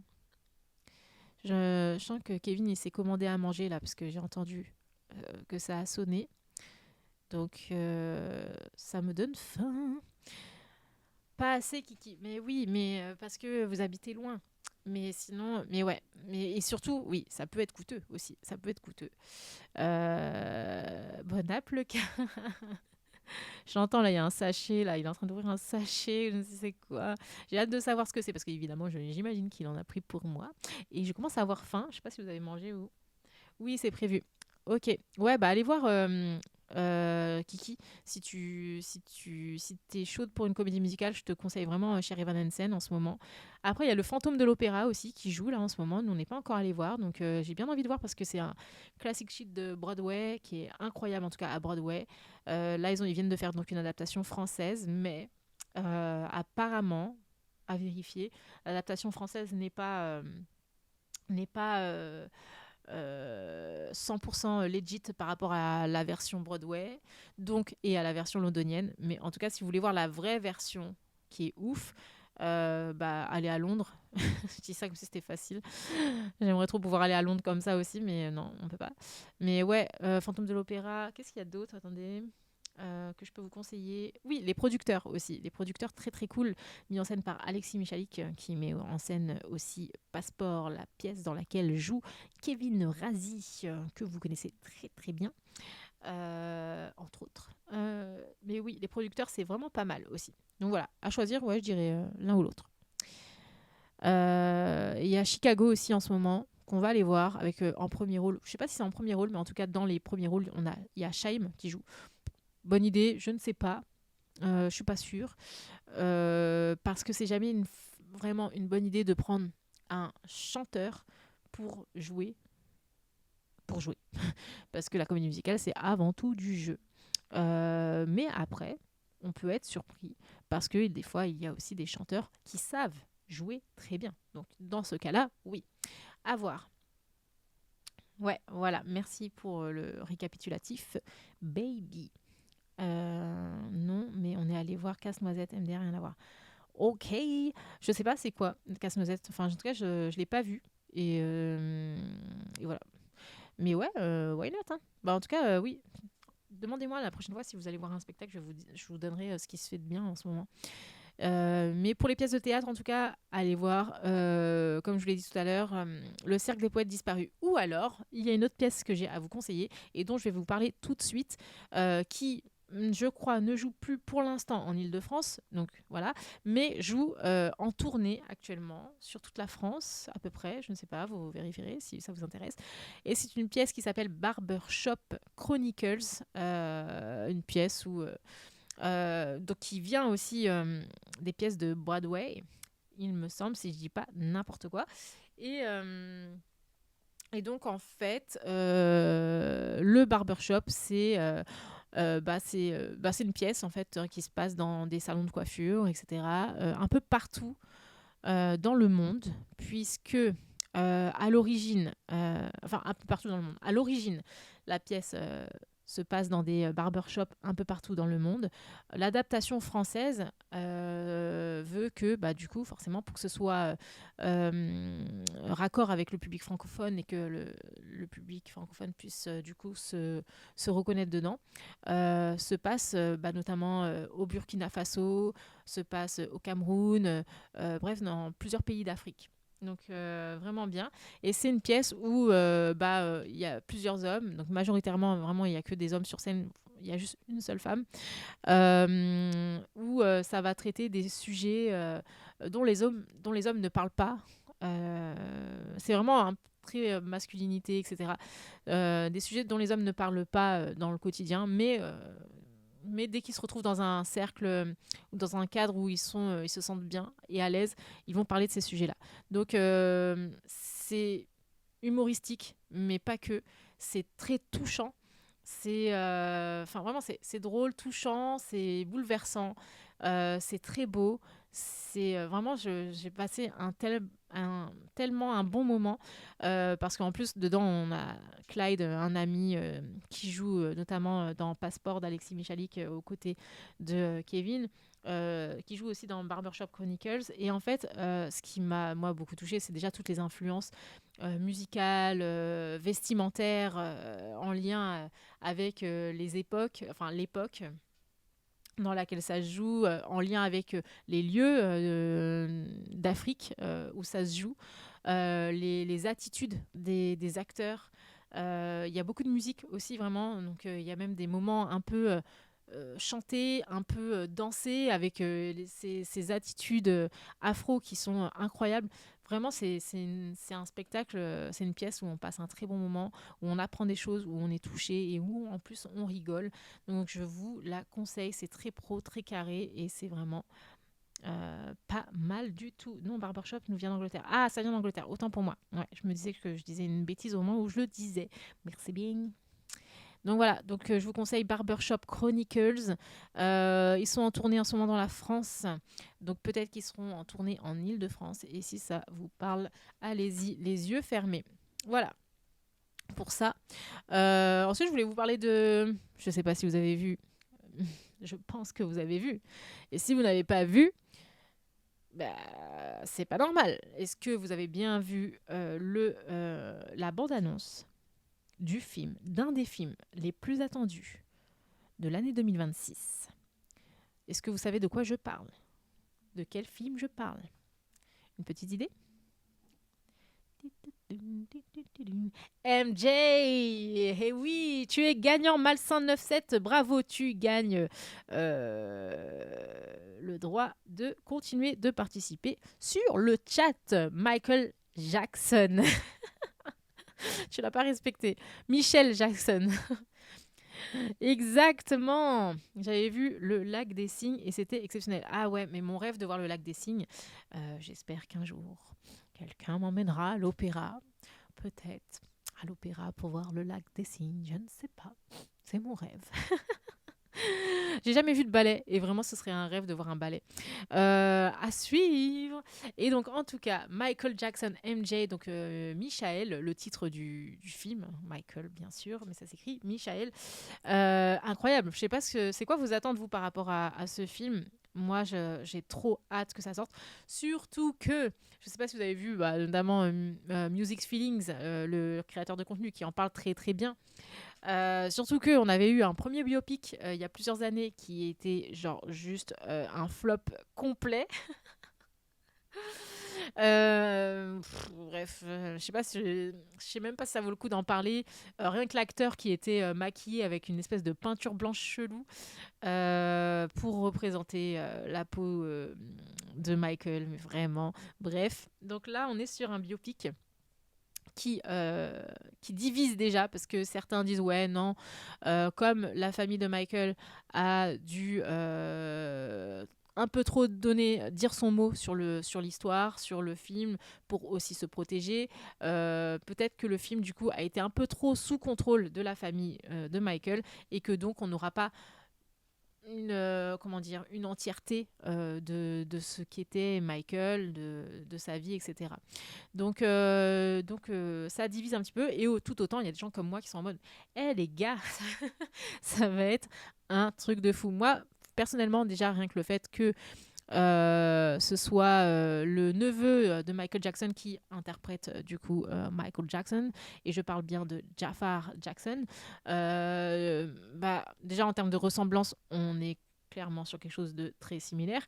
Et puis même, en fait, moi je trouve ça cool que ce soit, parce que certains peuvent se dire ouais non, pourquoi c'est la famille qui joue Michael, quoi, enfin voilà. Mais non, moi je suis d'accord, moi je trouve ça super. C'est tellement honorable et beau pour l'histoire que le neveu puisse jouer son oncle. Et puis surtout, si en plus le mec est déjà chanteur et danseur, etc., enfin voilà, et qu'il joue, let's go, il faut y aller. Donc moi j'ai plutôt hâte de voir. Le film est réalisé par Antoine Fuqua, qui est le même réalisateur qui est le réalisateur qui a réalisé Training Day et Equalizer. Alors, je ne sais pas si vous les avez vus, ces films. Equalizer, j'étais pas fan de ouf, je crois que je m'en rappelle même plus trop. Mais Training Day, très beau film, très grand film. Donc voilà, vous voyez un petit peu. Alors après, c'est clair qu'on n'est pas sur le même délire. C'est-à-dire que Training Day et Equalizer, c'est plus du domaine action, etc. Là, on est sur un biopic musical, etc. Donc je ne sais pas. Euh, mais on fait confiance. On fait confiance. Quand tu es réalisateur, généralement, tu sais réaliser. Enfin, tu es multicasquette. Enfin, tu peux sortir de ta zone de confort, tu vois. Donc, je sais pas. Ah ouais, il y avait eu. J'avais zappé. Fais voir de quoi. La base, les deux. Mais c'est produit par le gars qui a. Ouais, voilà. Et c'est produit par le gars qui a fait Bohemian Rhapsody, qui est un film incroyable. Franchement, moi, c'est un des biopics que j'ai le plus aimé, hein, je crois, en Bohemian Rhapsody. Je sais pas ce que vous en pensez, vous. Tu parlais de quoi quand tu disais ah ouais, il y avait eu, j'avais zappé, fais voir. Ouais, je sais pas. Mais en tout cas, voilà. Du coup, la base, les deux. Oui, ouais, les deux films. Equalizer, je sais pas, je crois qu'il faudrait que je revoie. Mais bref, ça m'avait pas marqué plus que ça. En tout cas, ouais, ça va être cool. Moi, j'ai hâte, vraiment. J'espère qu'on va. Je vais parler du film sur MJ de l'époque. J'avais pas vu. T'as pas vu les extraits? Regarde la vidéo de Music Feelings. Attendez, on peut mettre si vous voulez. Ah ouais, je vais vous la mettre parce que vraiment j'ai fait l'installation pour pouvoir vous faire passer des vidéos. Donc on va en profiter. Donc je vais vous mettre la vidéo. Attendez, je me mets d'abord sur la page de Music Feelings et je vais vous mettre. Il en parle mieux que moi, en tout cas sur cette partie-là. De toute façon, c'est un GOAT. Music Feelings. J'aimerais bien le rencontrer. Il est tellement drôle et gentil. Voilà, c'est là. Tac, tac, tac. Je sais pas si vous connaissez ce créateur de contenu. D'ailleurs, je vous en parle comme si. Voilà, mais peut-être pas. Alors, tac, tac, tac. C'est parti. Voici donc la page de Music Feelings. Hein, voilà, Music Feelings. Pourquoi on voit pas? Ah non, si, j'ai rien dit. Et donc, cette vidéo-là, c'est pas très long, hein, mais il en parle un petit peu. Je vous la mets. Dieu nous a entendus. Là, vous regardez la première image du biopic sur Michael Jackson et les gens, on est vraiment sauvés. On est sauvés parce que c'est Jafar Jackson, donc son neveu, qui va jouer son rôle. Il avait sorti une chanson plutôt afro il y a quelques années, Got Me Singing, que j'aime bien.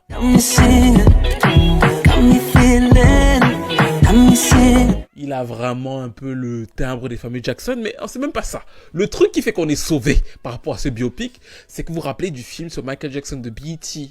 Le film avec Flex, le mari de la chanteuse Shanice, là.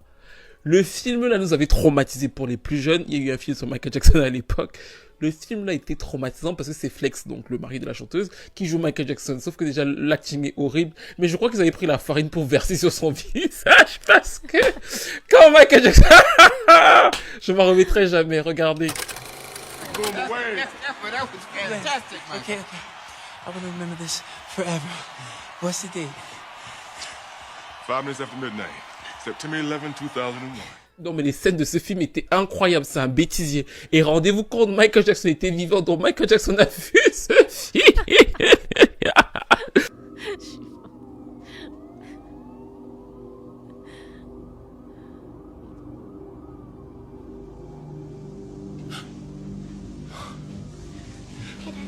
Prince.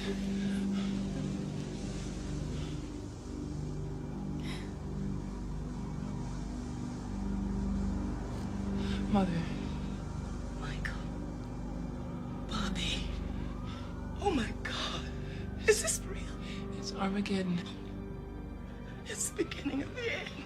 Non, il lui avait trop manqué de respect. Là, je suis vraiment content qu'avec ce biopic, on ait quelque chose qui semble ressembler à quelque chose quand même. Voilà. Voilà quoi. La farine sur le visage. Non, quand même. C'est MG. Dieu nous a entendus. Là, vous regardez Voilà. Voilà. Est-ce que vous comprenez mieux de quoi je parle maintenant? Ah, il m'a tué. Il est tellement drôle, Music Feelings. Il me fait trop rire. Où suis-je? Attendez, j'ai perdu les trucs. Oui, c'est là. Voilà, je suis là. Alors, ouais. Donc, voilà. Donc, ce biopic... Donc, vous connaissiez pas... Bah, en vrai, moi, j'avais vu des images. Mais en fait, je me demande même si je l'avais pas vu à l'époque, le biopic sur MJ. Après, à l'époque, je pense que ça ne m'avait pas choqué tant que ça. Je pense que j'étais jeune et tout, donc je n'étais pas sensible plus que ça à ça, mais trop drôle. Bref, en tout cas, de ce qu'on a vu du biopic, vous voulez que je mette le biopic, la bande-annonce de MJ, là, de ce qui nous attend, ou bien, vu qu'on est 7, vous l'avez peut-être déjà tous vu. C'est pour ça il est mort. Mais tellement... Allez, je vous le mets, puisque c'est demandé par la street. Alors attendez, comment on fait? Je change de truc et je vais aller sur YouTube. Et donc qu'est-ce qu'on met? On met bande-annonce, mais pas en français s'il vous plaît, parce que bon, la voix française de Michael, j'ai un peu du mal à m'y faire. Je sais pas vous. Alors attendez, il faut que je trouve une version américaine. Teaser. Il n'y a que des teasers VF comme par hasard. Alors c'est normal. Je vais les taper peut-être en anglais. Ce sera peut-être plus simple. Teaser Michael Jackson. Non, toujours pas. Ah, c'est bon, j'ai trouvé. Alors, je me rebalance sur l'autre écran. Et... Oula, c'est pas du tout ça. Attendez. Et voilà, c'est parti. C'est incroyable. Vraiment, j'ai tellement hâte. Moi, je sais pas, moi je trouve que ça me transmet une énergie. Je trouve que l'atmosphère du film est incroyable, la musique. Déjà, le teaser est fou. Enfin, le teaser, il m'ambiance énormément. Donc je pense que il y a fort bien moyen que ce soit good, hein. Bon, on verra bien, mais... Alors, qu'est-ce que vous en pensez, vous? Ça va nous faire digérer. Alors là, j'ai tout raté. C'est pour ça, nanana, c'est pour ça, il a des décisions. Et c'est... C'est trop drôle. Les viewers viendront avec le temps. C'est gentil. I hope. Nettoie nos yeux. Vous êtes tellement drôle. Bien manger, c'est une femme qui l'a doublé, c'est sûr. Cette première phrase est parfaite. Ça a l'air plus qualitatif, en effet. Ouais, franchement, Ça me donne trop envie là. De toute façon, clairement, on va aller le voir en IMAX, 4DX, tout ce que tu veux. Non, je plaisante. Mais en tout cas, ouais, salle IMAX, Screen Plus, machin, tout ce que tu veux. Je sais pas. Je pense qu'on va faire. On se fait une petite sortie familiale, Dylan. Dylan et Jess. Ça vous dit ou pas? Ou une sortie, quoi d'autre, hein? Tous les membres de quoi d'autre? Grand Rex direct. Ouais, j'avoue. Pourquoi pas? Ouais, c'est clair. Ça va être affolant. Enfin bref, j'ai trop hâte. J'ai trop hâte. Donc voilà pour le film sur MJ. De quoi je voulais vous parler, oui, pour terminer. Bon, je pense qu'on aurait pu terminer sur MJ en vrai parce que, bon, ce sur quoi on va terminer, c'est un peu, on va revenir un petit peu sur du théâtre. Donc, c'est pas très malin de ma part en termes de conducteur, mais juste pour vous dire, là, c'est pas pour vous parler d'une pièce, c'est pour vous parler d'un lieu de théâtre qui est assez incroyable, dans lequel je suis allée voir notamment une cérémonie du cours Florent qui s'appelle la cérémonie Olga Horstig, qui est une ancienne grande agent d'acteurs, et c'est une cérémonie qui récompense notamment les meilleurs talents du cours Florent, etc.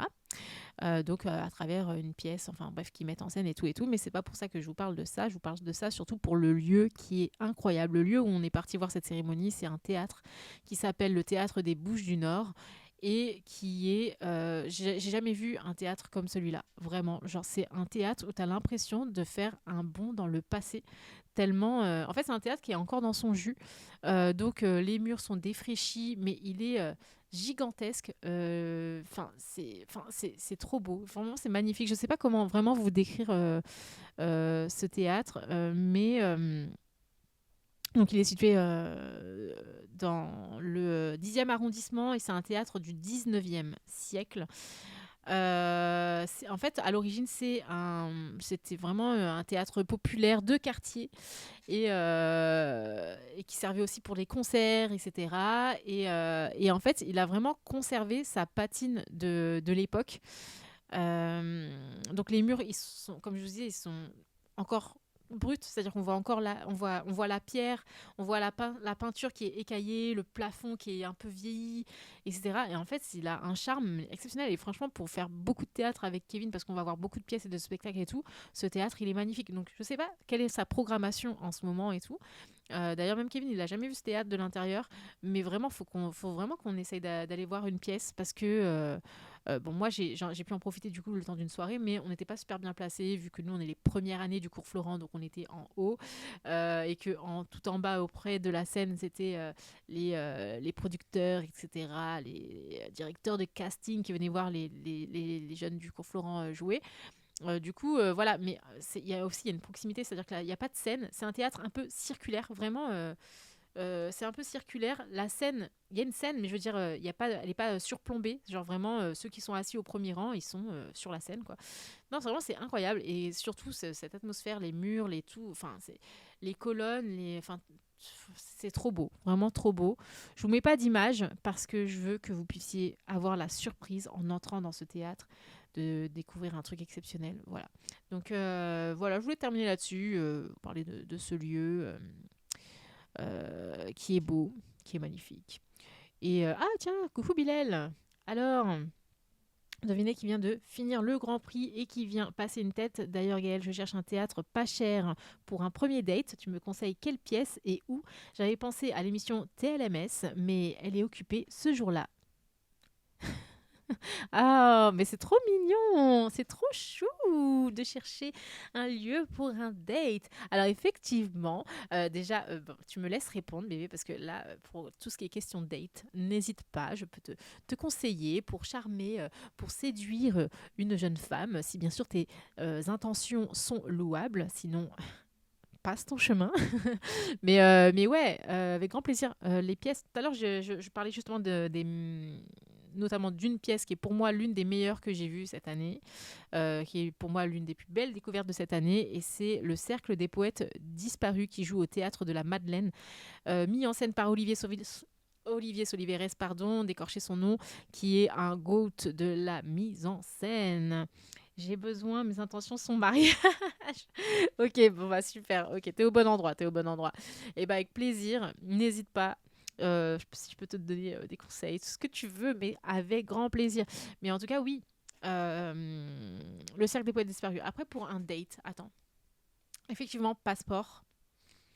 Je pense que pour un date, c'est pas mal parce que c'est ultra émouvant, c'est drôle aussi. Donc en fait, vous allez pouvoir passer ensemble par plusieurs émotions. Donc par le rire, par les pleurs, parce que moi vraiment, il y a passeport, ça me fait pleurer à chaque fois. Il y a notamment un monologue là qui me fait pleurer à chaque fois.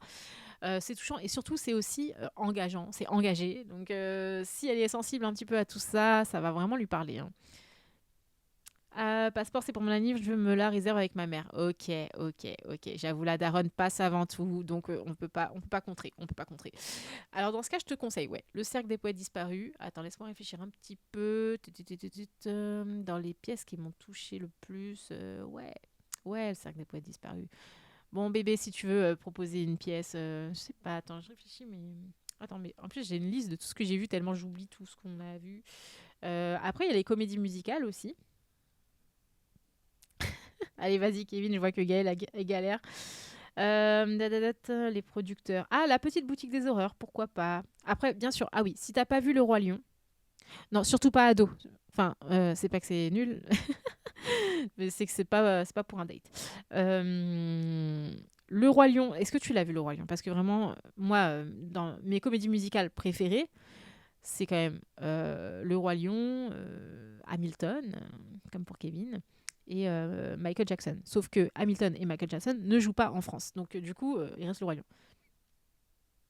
Et bah Le Roi Lion, c'est vraiment banger. Si tu, c'est pas enfant, enfin, c'est vraiment pas jeune public. C'est adapté pour les enfants, mais c'est très pour les adultes. Surtout si toi et la personne que tu veux inviter, vous avez connu Le Roi Lion et que vous avez kiffé Le Roi Lion quand vous étiez enfant. Alors vraiment, vous allez kiffer la comédie musicale. C'est trop beau. Voilà. Donc j'ai 20 ans, elle en a 18, donc ça devrait le faire. Ah, mais oui, mais carrément, mais bien sûr. Le Roi Lion, vraiment, c'est un passage obligatoire, Le Roi Lion. Et notamment pour un date. C'est parfait, c'est beau, c'est touchant, il y a de l'amour, il y a du truc, de machin. C'est magnifique. Sinon, là, dans les dernières... Voilà, sinon, Le Cercle des Poètes Disparus. Et là, c'est une pièce de théâtre, c'est pas une comédie musicale. Donc voilà. C'est mes deux préconisations. Et si je pense à autre chose, bien sûr, on n'hésitera pas à te dire. Merci, mon baby. Ouais, grave, là, je m'attendais pas du tout à cet âge-là, Bilal. Je pensais que tu allais me dire, ouais, j'ai 34 ans, ou je sais pas pourquoi d'ailleurs. Je sais pas, hein, parce qu'il n'y a pas de raison. Mais c'est très bizarre, c'est trop drôle.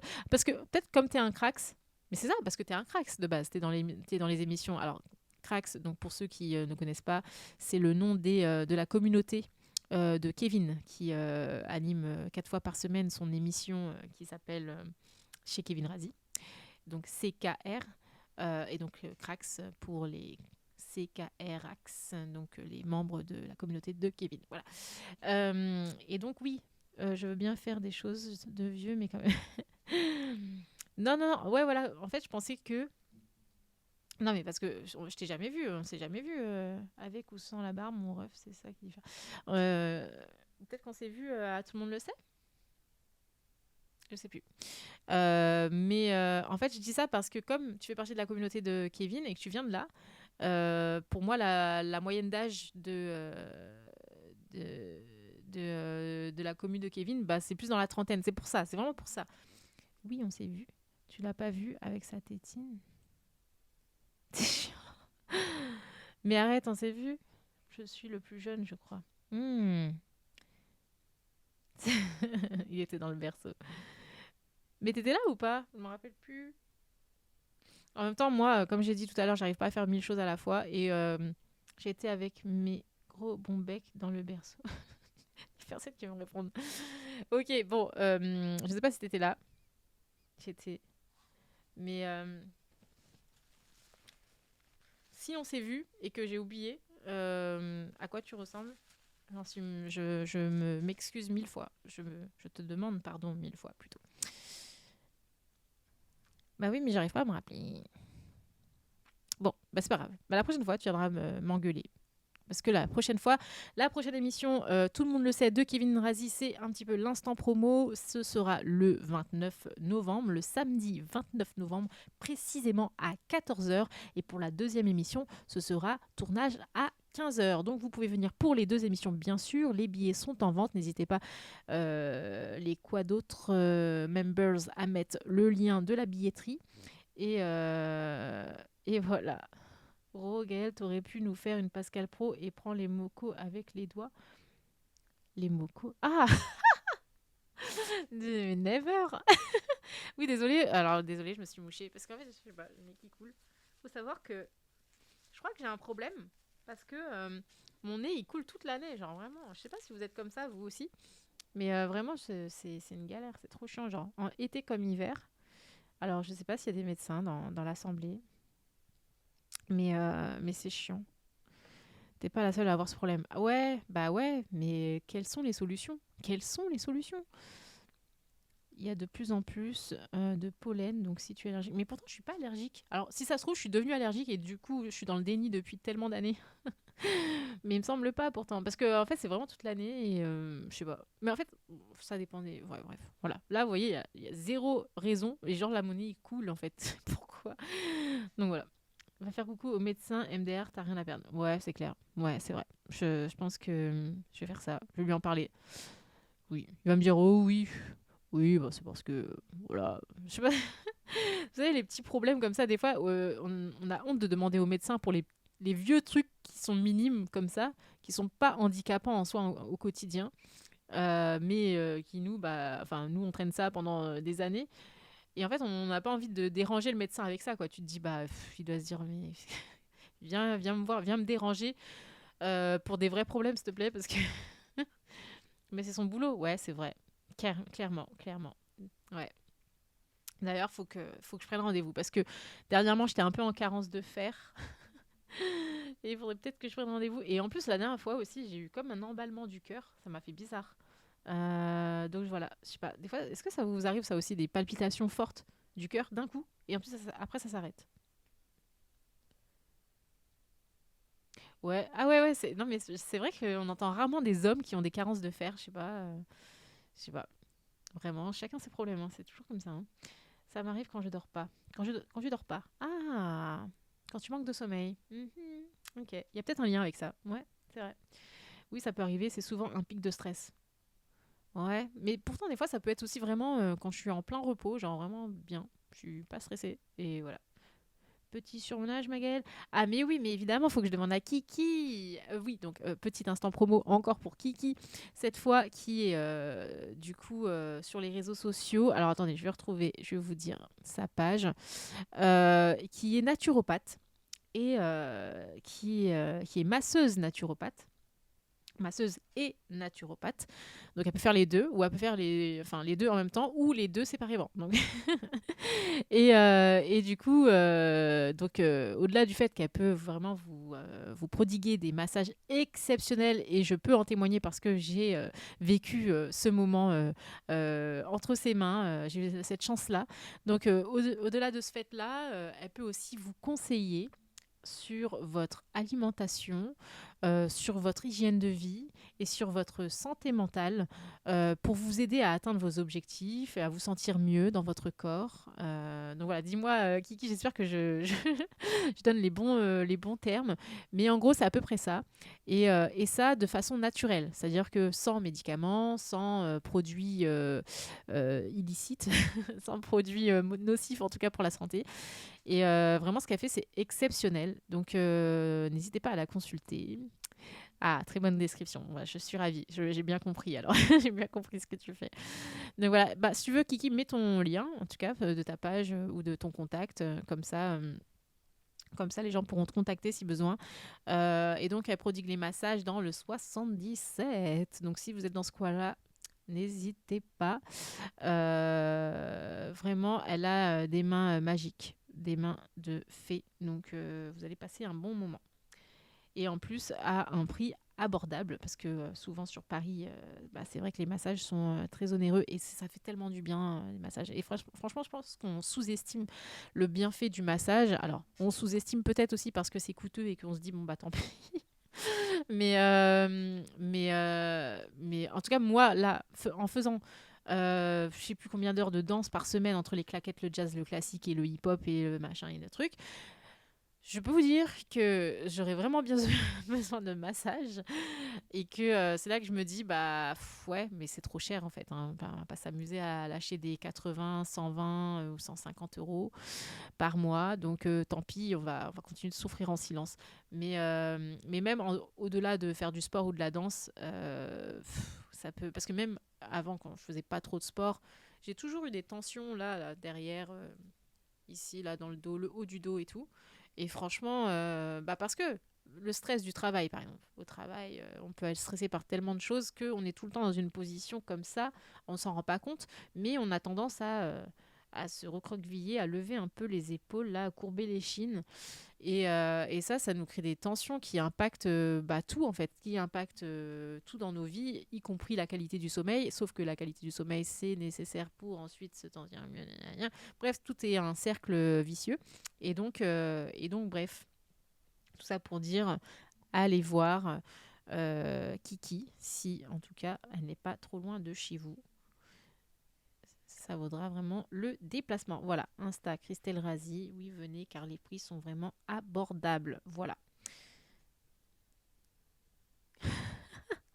Massage dans le 7-7, c'est une aubaine, là. T'habites où, Bilal? Au vu de la gueule du dos que j'ai en ce moment, franchement, je vais vite aller taper une petite tête si ça rentre dans mon budget. Ah! Kevin, t'as reçu un appel de phare en 4K. Le cas, madame a besoin de massage. Je n'avais pas vu.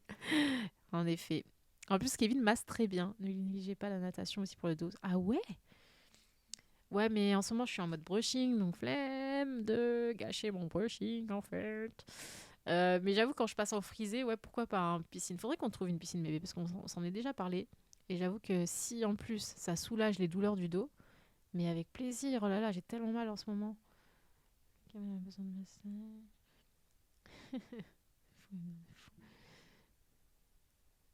Ah, t'es deux mots, mais parfait, Bilal, vas-y. Vous êtes juste à côté. Alors là, franchement, franchement, allez-y. Trouvez-vous une dispo, là. Allez, et en plus, puisque tu viens des cracks et de quoi d'autre, t'as moins 10%. Meuf qui lance des promos. En vrai, Kiki, on pourrait s'entendre sur des trucs comme ça. Les gens qui viennent de notre part, qui font partie de la Members Family, pourquoi pas un petit moins 10 ou un petit moins 5. Un petit moins 5, voilà. Franchement. Bon, on verra. T'as vu, Bilal, j'essaye de... Bon, j'essaye. Le club de Pascal Prout. Ouais. Effectivement. Donc voilà, bon, tu vois, pourquoi pas? Voilà, on arrive à des belles choses avec quoi d'autre, hein. Vraiment, vous n'êtes pas levé pour rien aujourd'hui, vous n'êtes pas venu pour rien sur quoi d'autre. En tout cas, c'était un grand plaisir de passer ce moment avec vous. Franchement, moi, j'ai kiffé, j'espère que vous aussi. N'hésitez pas à parler de l'émission autour de vous. N'hésitez pas à vous abonner si ce n'est pas déjà fait. N'hésitez pas à m'aider, à me soutenir sur Tipeee. Bref, vous connaissez la musique. Abonnez-vous à ma page Insta si ce n'est pas déjà fait, ça c'est gratuit. Twitch aussi évidemment. Sur YouTube aussi, abonnez-vous, c'est gratuit. Voilà, et ça soutient vraiment. On se donne à fond pour vous produire des contenus de qualité. Donc on espère que voilà. Vous êtes contents. Et bien sûr, on se voit très bientôt. Si vous êtes là, j'espère que vous avez pris vos billets. Dépêchez-vous, les billets partent vite pour l'émission Tout le monde le sait, le tournage qui aura lieu le 29 novembre après-midi à 14h précisément. Je le répète, à l'appart de la Villette dans le 19e à Paris. Bonne soirée, massage du coup. Je sais pas, on verra. Déjà, on va manger et on verra bien. Oui, merci. Merci, vous êtes vraiment les meilleurs. Faut que je trouve aussi un nom pour les members de quoi d'autre. I don't know. Je sais pas, les quacks d'autres. La meuf qui a vraiment aucune originalité. Kevin sur le Five Guys. Ouais, en plus, ça va refroidir. J'avoue, j'ai pas pensé à ça. Bon, let's go. En tout cas, merci à tous. Vraiment, vous êtes des choux, vous êtes des amours. Et je vous dis à très vite. À dimanche prochain, bien évidemment. Et si vous avez des idées de sujets, n'hésitez pas à me dire ce dont vous voulez parler. Bisous, bisous. Ciao, ciao.